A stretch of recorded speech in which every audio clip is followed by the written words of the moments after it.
Outlaw King is a new movie by David Mackenzie and it stars Chris Pine, Aaron Taylor Johnson, Florence Pugh, and Billy Howell. This movie revolves around Robert the Bruce, who was recently throned as King of Scotland until Englishmen forced him to exile, and now he's an outlaw, and he has to group together a bunch of men to defeat the English and take back the throne of Scotland. David Mackenzie made Hell or High Water 2 years ago. A great movie, so I was obviously interested in anything he would make next. And then he made this interesting movie called Outlaw King. I'm like, oh, that sounds good, but it was distributed by Netflix. I was a little bit skeptical, but with David Mackenzie, I was like, well, I don't care. I'm excited. He's reteaming Chris Pine. I'm excited. The trailer came out, it was great. I decided to go see this movie at the Toronto International Film Festival to see it in theaters, not at home on Netflix. So what did I think about Outlaw King? It's not a great movie, to be honest, but there is so many good things about it to talk about. The first thing I have to talk about is the main reason you should watch the movie altogether. It's the filmmaking and direction. David Mackenzie directs the shit out of this movie.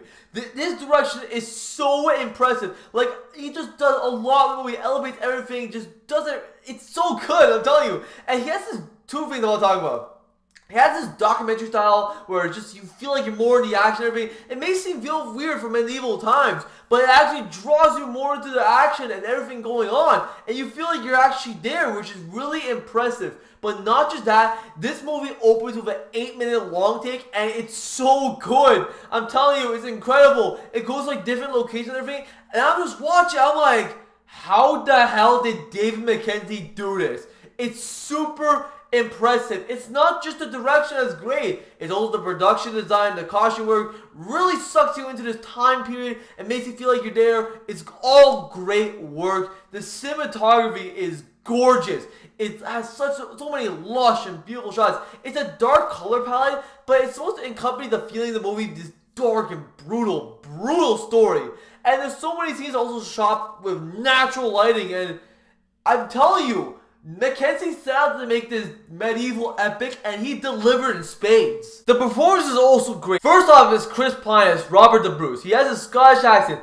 I was convinced the whole time. I really believed it. He elevates the material, gives us great performance. Chris Pine is great. Aaron Taylor Johnson is really good over here. Like, he plays Chris Pine's brother, and he has a lot of surprisingly standout moments. He was great over here. You also have Billy Howell as the ruthless villain. He was great as Prince of Wales. He was so ruthless and evil, and just like, his performance convinced me all that, and I want to see him more movies because he was that good. And finally, the standout is Florence Pugh. She was great over here. Gave a very vulnerable, very powerful performance throughout the whole movie, and she was so good. Like, I really loved her over here. The second and third act of the movie is also extremely compelling. Like, once it gets going, you really get invested in the story of Robert Bruce taking back his kingdom and the trials and tribulations he faced, and the inspiring story that happened out of it. I think it was super relentless and, just compelling. And finally, it's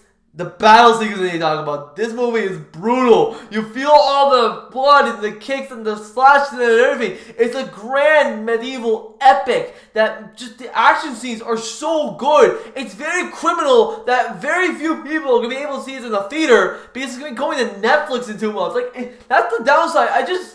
I love that I was able to see in the theater because it really enhances everything. Like, it's a very theatrical movie. Outlaw King does have its problems. If I was to rate this movie based on the technical aspects, easy 10 out of 10. But the story, like, while the second and third act are very compelling, very riveting, very enjoyable-ish, kind of, it's the first act that's really slow. Like, the first 40-ish minutes does take its damn time to get going. You're not really invested in the story that much, and I was just like, come on, please get better, please get better. It does get better, don't get me wrong, but the first 40-ish minutes really put a sour taste in my mouth, and thank God the other 2 acts saved it for me. But also, this movie is too long. It's like 2 hours, 70 minutes. I felt like it was longer. Like, some parts of the first act, while compelling, I thought kind of got repetitive, like the Reign of the Kingdoms. I get you have to show it, but it does get a little bit repetitive, and I was just like, okay, just get to the final fight and everything, which is amazing, by the way. But, like, I feel like if they just condensed it a little bit, made the first 40 minutes a little better, it could have been an amazing film. Despite that, I'm giving Outlaw King a 7 out of 10.